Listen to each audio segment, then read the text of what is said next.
The first dog that we have for you today is Jackson, and he's a 4-year-old Terrier mix. And a lot of people, when they look at Jackson, they think, oh, he looks like he's just like so sad. That's kind of how his face looks, but he's actually not a sad guy. And everybody thinks that he's just like super like calm and relaxed, and he is, but he also has a very playful side.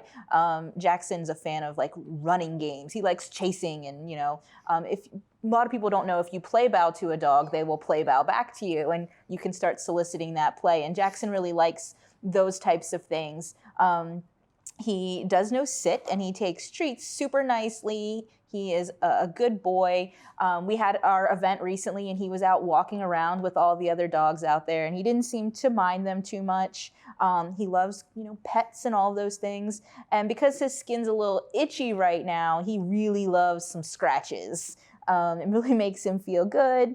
And he's quickly rising to the ranks of one of my favorite dogs. We all know Evan is still my favorite dog, but I really do like Jackson. He's a fun guy, and I think he's a little unexpected, because when you see him, you think he's just going to be like, he looks older than he actually is, and you think he's just going to like be lazy, but he's a super playful, fun guy.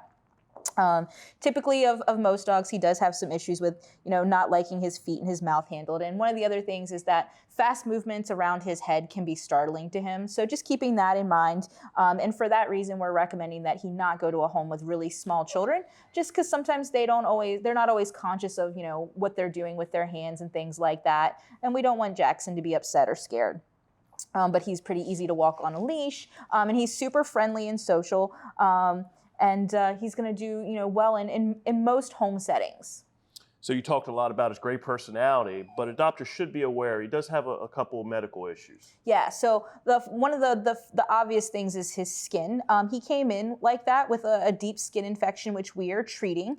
We've also recently changed him over from our standard like chicken-based diet to avoid chicken with him, because some of the dogs here, Achilles is one of them, Julie previously as well, have allergies to chicken, and that might be impeding him from healing if some of that is a reaction to an allergy. So that's something that we're working with, and adopters should be aware that they may have some ongoing maintenance with that. He does also have a pretty low-grade heart murmur at 2 out of 6. So being mindful of looking for signs of any type of heart disease, exercise intolerance, coughing, but you might just need to have him checked up, instead of once a year, maybe twice a year, making sure that your vet is paying attention to his heart.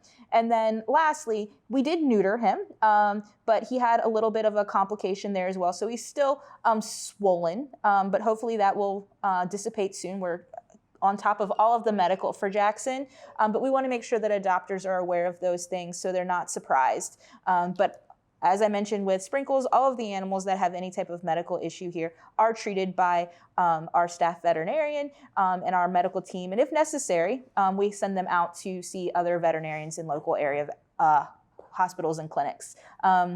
But if you think that Jackson is just the guy that you've been looking to add to your family, then you can do that and start that whole process by going to visit fcac.as.me to meet him.